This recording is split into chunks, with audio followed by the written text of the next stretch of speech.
Why are you even here? No one missed you. My sister sneered at the reunion. I smiled and said, You're right. Then I left, and days later they all regretted it when She said it the moment I stepped through the door, as if she'd been rehearsing it in front of the mirror all week. Why are you even here? No one missed you. There it was. No hello, no welcome back, no how have you been. Just the same acid tongue I remembered from childhood, sharpened by years of knowing exactly where to aim. The whole room quieted. Forks hovered in midair. A few cousins exchanged awkward glances, unsure whether to laugh or hide. My mother looked away, pretending to fiddle with the dessert tray. My father, well, he didn't even look up from his phone. And me? I just smiled.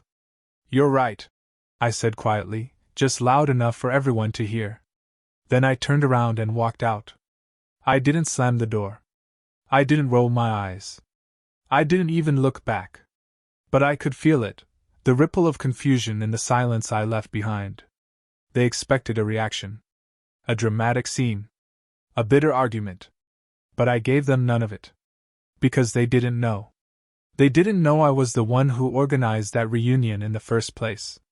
That the rental for the lakeside villa, the catered buffet, the hotel rooms for out-of-town relatives, all of it had been quietly paid for by me. They didn't know that I'd arranged job interviews for 2 of my unemployed cousins, or that I'd secured full-ride scholarships for their kids to attend the community college I now sat on the board of.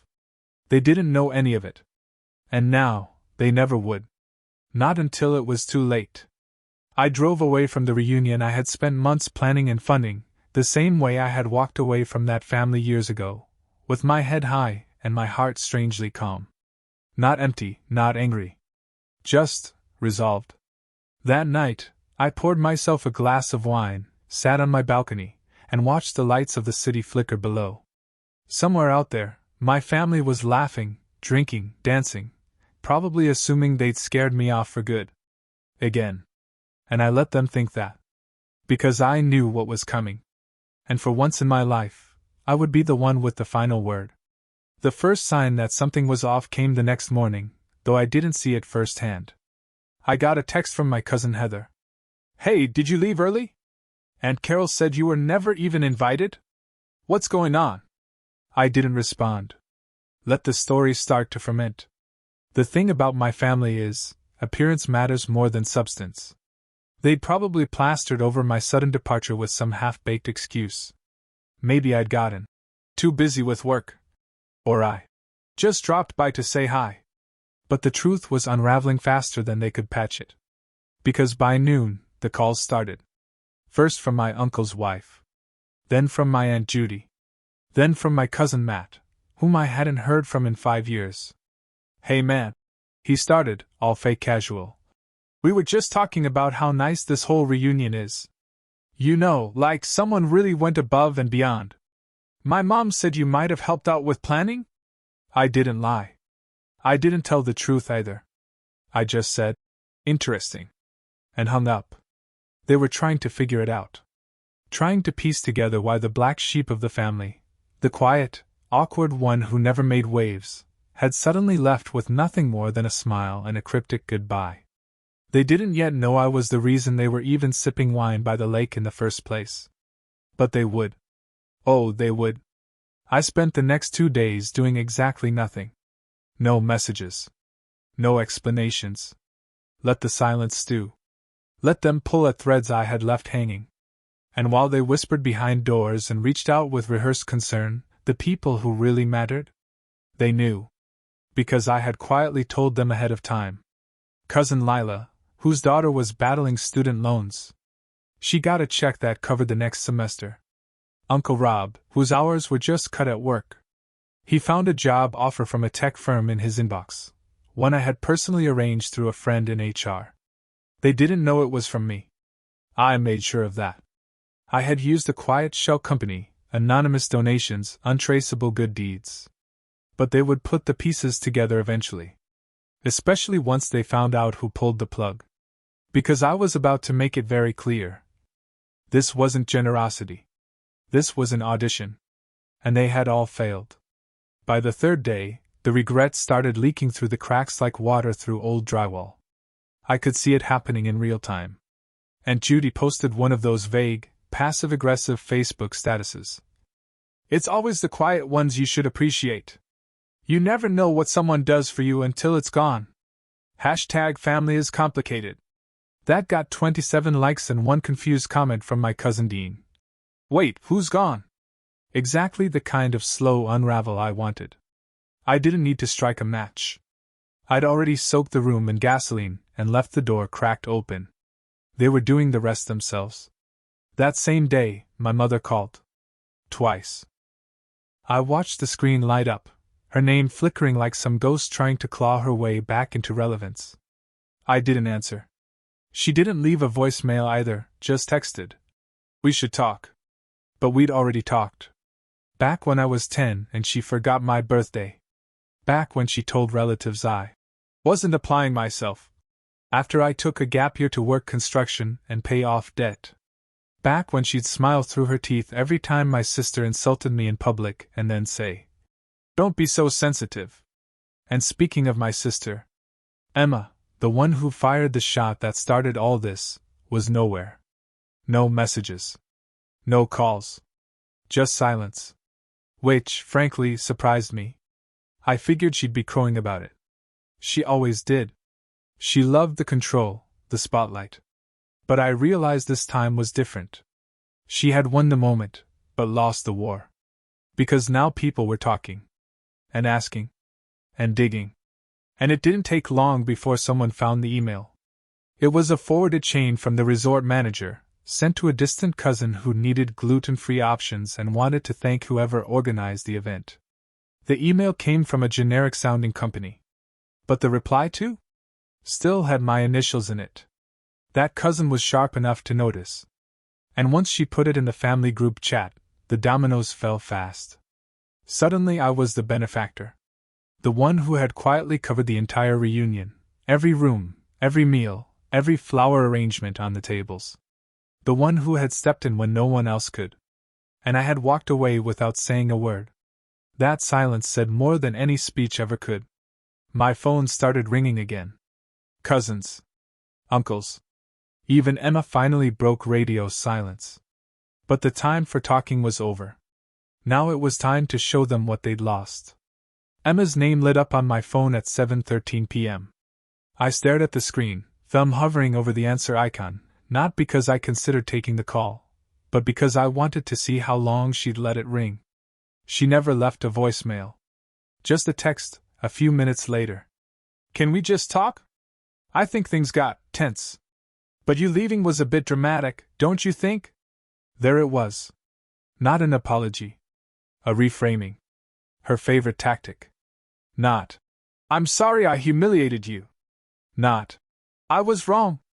Just, "You overreacted." I didn't respond. Instead, I logged into the scholarship fund's dashboard, the one I had set up under a private foundation months ago. I had prepared 3 grants, one for my niece, one for my cousin's son, and one for the daughter of my mother's closest friend, who used to babysit me back in the day. I had it all ready. But now, I clicked deactivate on the first 2. Left the third one untouched. They'd feel the silence. The vacuum where opportunity used to be. Later that night, my aunt called. She wasn't emotional. Just confused. "I don't get it," she said softly. "Why didn't you just tell us you did all that?" I let the question hang. And then I said, "Would it have changed anything?" There was a pause. She sighed. "Maybe not. But now people are starting to ask questions. About Emma. About how she treats people. It's all anyone's talking about."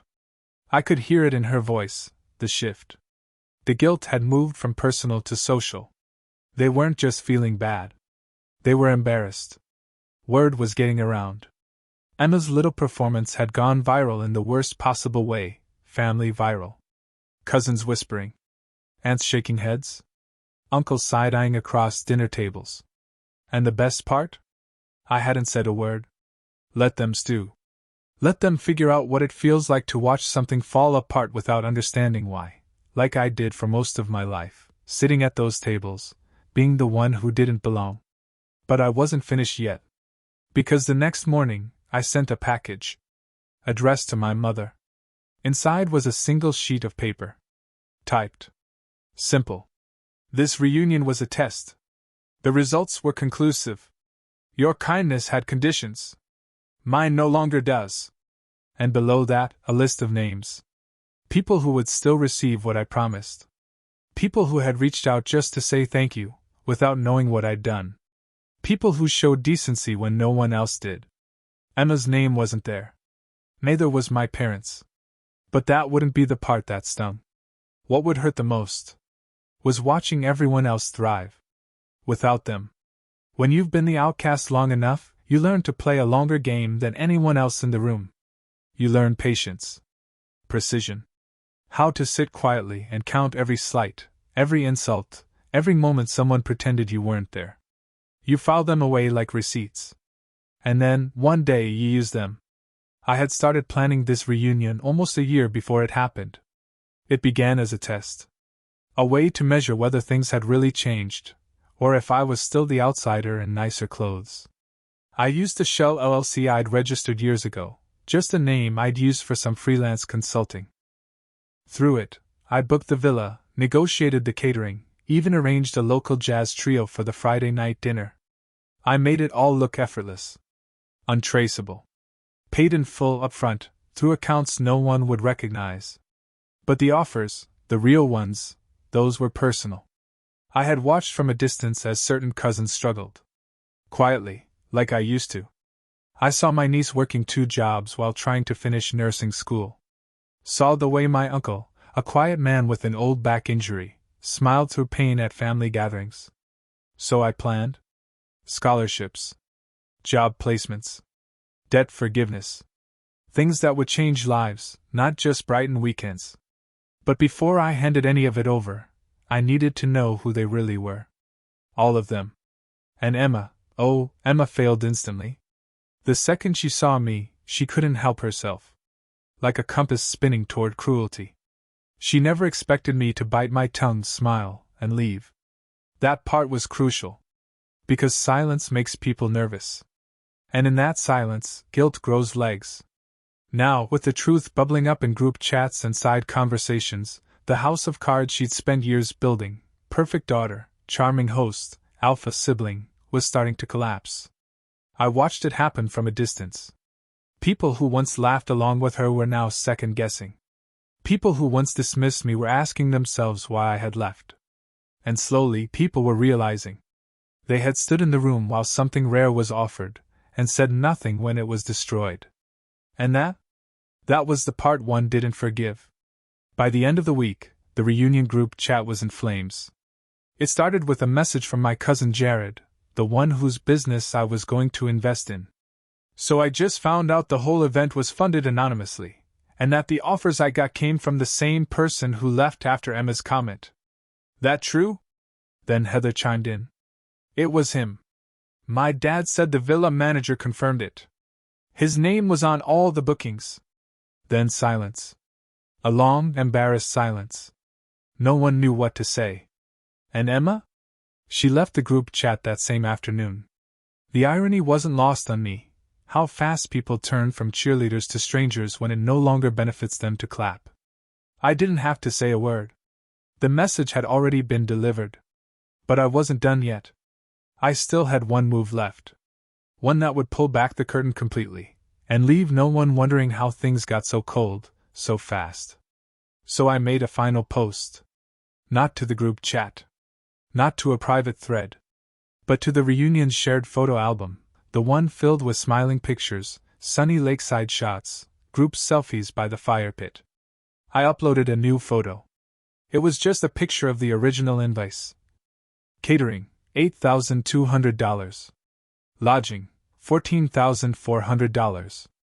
Transportation vouchers, $3,100. Venue, $10,000. Music and entertainment, $2,500. Total, $38,200. Paid in full. CW. Then, below it, a short caption. The reunion was meant to bring us together.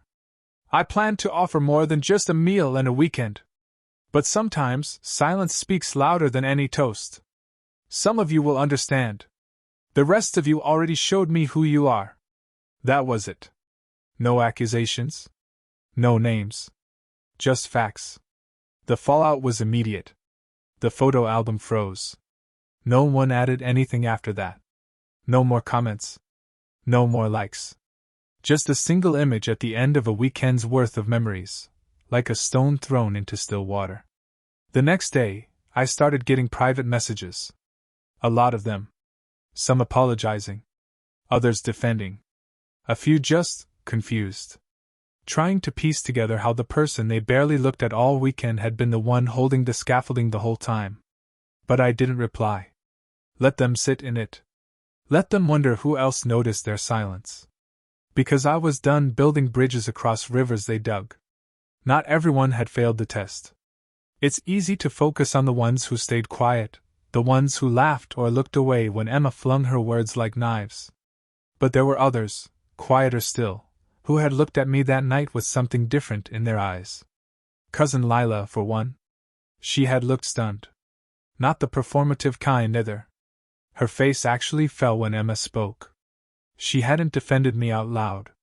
But later I remembered, she was the one who excused herself and followed me out toward the front porch.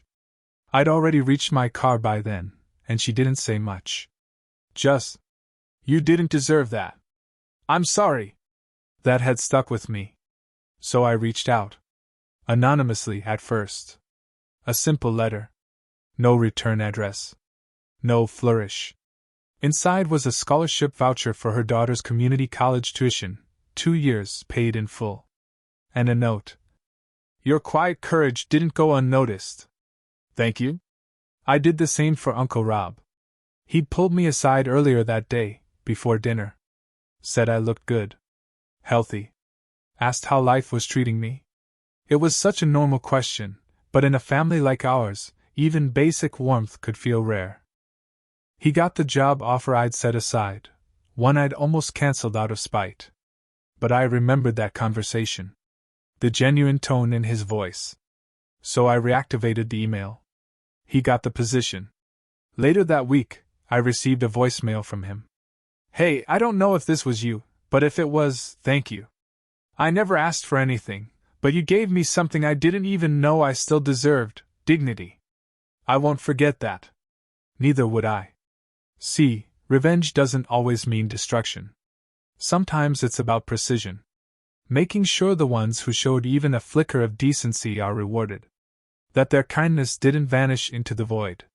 Because what I wanted more than anything wasn't to hurt my family. It was to correct the story. To show that worth doesn't shout. It walks away. And builds something better. It started with an email. Subject line. From Emma. No pleasantries. No emojis. Just that. Almost like she thought using her name might soften the blow of what was inside. "I've been thinking a lot about what happened. I know I probably said things the wrong way. I didn't mean to humiliate you. I was just joking, and I didn't realize how much you changed. You've always been sensitive, but I guess I crossed a line.